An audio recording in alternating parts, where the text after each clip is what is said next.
आज मैंने आपके साथ शेयर की है कुकिंग रेंज की सफाई का आसान और मौसर तरीका। घर की खूबसूरती और सफाई में किचन का अहम किरदार होता है और साफ़ सुथरा कुकिंग रेंज ना सिर्फ हमारे किचन को चमकाता है बल्कि खाने पकाने में भी खुशी का एहसास दिलाता है। So welcome to a smart beautiful world vlog.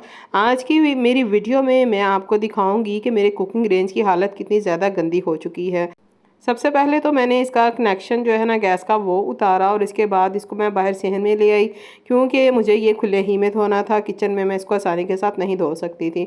तो सबसे पहले मैंने इसकी सारी चीज़ें रिमूव की, इसके सारे चूल्हे वगैरह और सारी चीज़ें।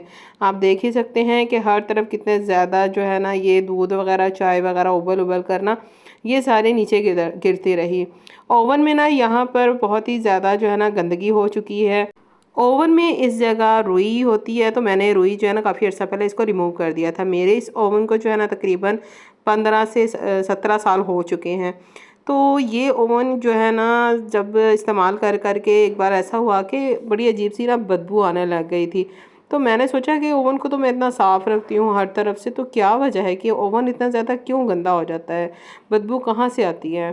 तो जनाब मैंने ना इसके ऊपर वाली प्लेट उतारी और जब मैंने देखा तो मैं तो हैरान रह गई कि दूध वगैरह और चाय वगैरह उबल उबल के ना नीचे वाली जो जगह है ना रुई, इसके नीचे रुई होती है। अगर मेरी बहनें अगर अपने ओवन को देखेंगी ना तो उनको पता चलेगा कि इसकी प्लेट उतारने के बाद जब इसके निचला वाला हिस्सा जब मैंने देखा, मैं हैरान कि वहाँ पर ना दूध और चाय वगैरह उबल उबल के इतना ज़्यादा ना वो अजीब सा ना गंदगी हो चुकी थी।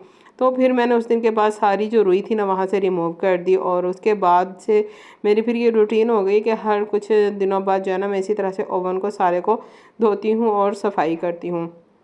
तो आज भी ऐसा हुआ। तो काफ़ी जो है ना दिन हो गए थे मैंने ओवन की जो डीप क्लीनिंग होती है वो नहीं की थी। तो इस वीडियो में आप देख सकते हैं कि ओवन के चारों तरफ बहुत ही ज़्यादा ग्रीस हो चुकी थी और ये ऑयल और घी वगैरह जो है ना ये गिर गिर के थोड़ा थोड़ा मतलब करते करते कचरा इतना ज़्यादा ये हो जाता है, आप देख सकते हैं। तो इसी तरह से हुआ कि ओवन की जो सारी डीप क्लीनिंग करने में ना मुझे थोड़ा टाइम लग गया था, इतना ज़्यादा टाइम नहीं लगा। तो जस्ट मैंने इसकी सफाई के लिए सर्फ ही यूज़ किया था और मैंने इसके स्पेशल कोई भी ज़्यादा केमिकल जो होते हैं या फिर कोई लिक्विड होता है कुछ भी ऐसा मैंने इस्तेमाल नहीं किया था। किचन ही में मौजूद हर चीज़ से मैंने ना जो भी मेरे पास था मैंने उसके साथ इसको क्लीन किया। इसके लिए मैंने ये जो स्टील वूल का कूचा जिसे कहते हैं ये भी इस्तेमाल किया और आसानी के साथ जो ये सारी ग्रीस है ना ये सर्फ़ के साथ, सर्फ़ मिले पानी के साथ ये उतर गई थी। तो आप भी ना अगर हफ्ते में या महीने में एक दो बार ओवन की डीप क्लीनिंग कर लें तो यकीन जानें कि काफ़ी हद तक जो बीमारियां होती हैं, बदबू होती है ना, उससे हमारी जान छूट जाए।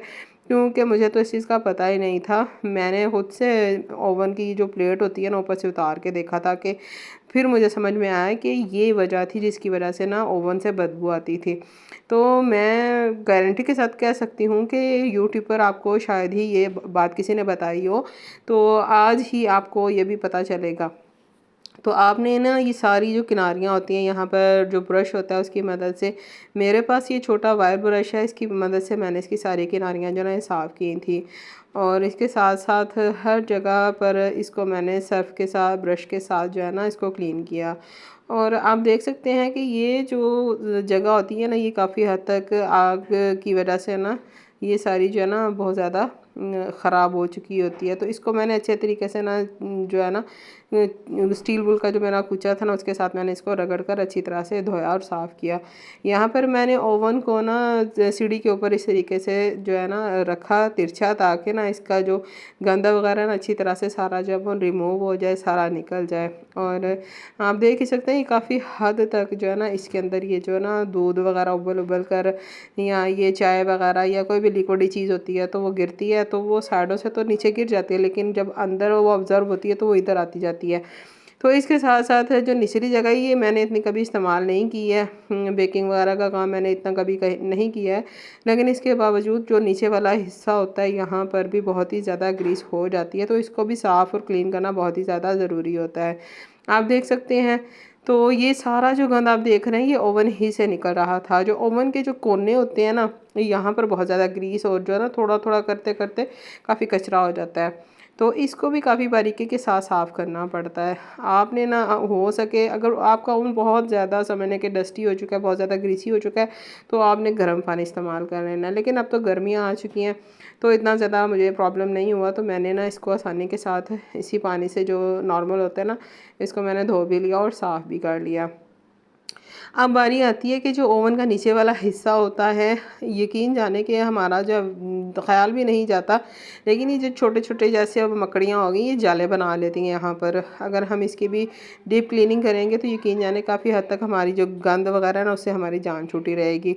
आप देख सकते हैं नीचे काफ़ी जाले वगैरह लगे हुए थे, तो पहले मैंने इनको ना झाड़ू के साथ रिमूव किया और उसके बाद मैंने इसको ना अच्छी तरीके से धोया सर्फ लगा कर, और जो है ना कुचक के साथ मैंने इसको अच्छी तरह से ना साफ़ किया। तो आप देख ही सकते हैं। मेरी बहुत सी बहनों को बिल्कुल भी इस चीज़ का इल्म नहीं होगा कि हमारे ओवन में से जो ये बदबू आती है आखिर आती कहाँ से। हम तो इतना ज़्यादा क्लीन करती हैं, साफ़ करती हैं, जो इसकी डेली रूटीन इसकी सफाई होती है वो भी करती हैं, लेकिन इसके बावजूद आखिर इसमें से बदबू आती कहाँ है। तो मुझे उम्मीद है कि आज आपको पता चल गया होगा कि आखिर इसकी क्या वजह थी। बाज़ औक़ात होता है कि जब दूध वगैरह उबलता है ना वो साइडों पर जो है ना गिर जाता है, लेकिन हमें पता ही नहीं होता कि हकीकत में ये जो दूध है ना ये नीचे भी ऑब्ज़र्व होकर प्लेट के नीचे भी जा रहा होता है, और वहाँ पर ये थोड़ा थोड़ा करते करते काफ़ी ज़्यादा गंद इकट्ठा हो जाता है। तो आपने बहुत ज़्यादा इसको गंदा नहीं होने देना। ये सारा गंद जो आप देख रहे हैं ये ओवन ही के अंदर से निकला है। आप हैरान तो हो रहे होंगे, लेकिन ये हकीकत बात है। हम रोज़ाना की बेस पर ओवन की सफाई तो करते हैं अपने कुकिंग रेंज की, लेकिन जो डीपली क्लीनिंग होती है ना वो महीने में 1-2 बार यकीन जाने के कर ही लेनी चाहिए। अगर नहीं करेंगे तो फिर ओवन जो है ना हमारा बहुत ज़्यादा गंदा हो जाएगा।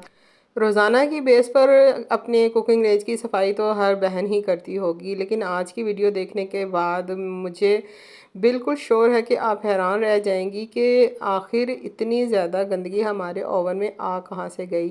तो आपने मुझे ना अपने कुकिंग रेंज की जो चेकिंग करके ना बताना ज़रूर है, क्या आपके साथ भी ऐसा हुआ। मेरे साथ तो जब ये फ़र्स्ट टाइम हुआ था तो मैं हैरान रह गई कि इतनी ज़्यादा गंदगी, और वो भी ओवन की बिल्कुल निचली प्लेट के जगह जो है ना वो इकट्ठी हो गई थी।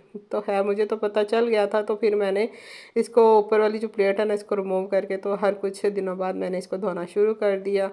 तो फिर इस तरह से सारी जो डीप क्लीनिंग है ये हो जाती है। अब बारी आती है जो ओवन की जो मेरे कुकिंग रेंज की जो जगह है उसको साफ़ करने की, तो मैंने इसको भी अच्छे तरीके से साफ़ कर लिया। वैसे तो रोज़ाना की बेस पर मतलब हम सारे किचन की सफाई करते हैं, लेकिन इस तरह से डीप क्लीनिंग करना बहुत ही ज़रूरी होता है। तो यहाँ हमारा जो कुकिंग रेंज है वो बिल्कुल खुश्क हो चुका है, आप देख सकते हैं। क्योंकि मैंने इसको तिरछा रखा हुआ था तो ये काफ़ी हद तक जो इसका पानी है ना वो इसका रिमूव हो चुका था। अब इसकी जो रहती कसर है वो किस तरह से इसको खुश करना है मैं आपको बताऊंगी इसी वीडियो में। आपने इसको ज़रूर देखना है। यहाँ पर आपने ये करना है कि अपने कुकिंग रेंज को जब आपने इसका कनेक्शन लगा लेना गैस का, तो आपने ना इसको 5 से 10 मिनट के लिए ना ऑन कर देना है। इस तरह ये होगा कि पानी जो है वो काफ़ी हद तक जो है ना बिल्कुल खुश्क हो जाएगा, और अंदर की जो सारी बदबू स्मेल वगैरह होगी वो भी सारी ख़त्म हो जाएगी। और तो ये वीडियो देखने के बाद आपने मुझे बताना ज़रूर है कि क्या आपने भी अपने कुकिंग रेंज की सफाई इस तरह से की। क्या आपने भी अपने कुकिंग रेंज की ये वाली प्लेट उठाकर नीचे वाला इसका जो हिस्सा वो देखा कि क्या हालात है वहाँ पर। आपने मुझे बताना ज़रूर है कमेंट में कि आपने भी चेक किया, और नीचे वाली हालत जो है ना आप देखकर आपको कैसा फ़ील हुआ। क्योंकि मुझे जब फर्स्ट टाइम ये तजर्बा हुआ एक्सपीरियंस, तो मैं तो भाई बहुत ही ज़्यादा परेशान हो गई थी कि ये आखिर हुआ क्या है। तो खैर उसके बाद से तो काफ़ी हद तक समझ आ गई। अब इस तरह से मैंने सारी जो चीज़ें थी ना धोई इसकी ओवन की, वो सारी मैंने ना इसके अंदर रख के तो कुछ देर के लिए ओवन को ऐसे ना ऑन छोड़ दिया। तो इस तरह से ये हुआ कि ओवन बिल्कुल खुश्क हो गया, और देख सकते हैं कि किस तरीके से बिल्कुल ये क्लीन हो चुका है, साफ़ हो चुका है। अब मुझे बिल्कुल तसल्ली है। इसको ना मैं ये जो मेरा बारबेक्यू वाला हिस्सा है इसको भी मैंने इस तरीके से जला दिया था कुछ देर के लिए। मुझे आपने बताना ज़रूर है कि मेरी ये वीडियो आपको कैसी लगी, आपको मेरा कुकिंग रेंज धोने का तरीका कैसा लगा। कमेंट करके मुझे आपने लाजम बताना है, और मेरी वीडियो को आपने लाइक भी करना है और शेयर भी करना है। हो सकता है कोई मेरी बहन ऐसी हो कि जिसको भी ये परेशानी हो कि मेरे ओवन में से बदबू आती कहाँ है, तो हो सकता है उसको पता चल जाए। सो प्लीज़ मेरी वीडियो को लाइक करें, मेरे चैनल को सब्सक्राइब करें, और अपनी दुआ में याद रखिएगा अपने जो किचन की क्लीनिंग की जो आपकी रूटीन है आपने ज़रूर शेयर करनी है और मुझे बताना है। अल्लाह हाफिज़।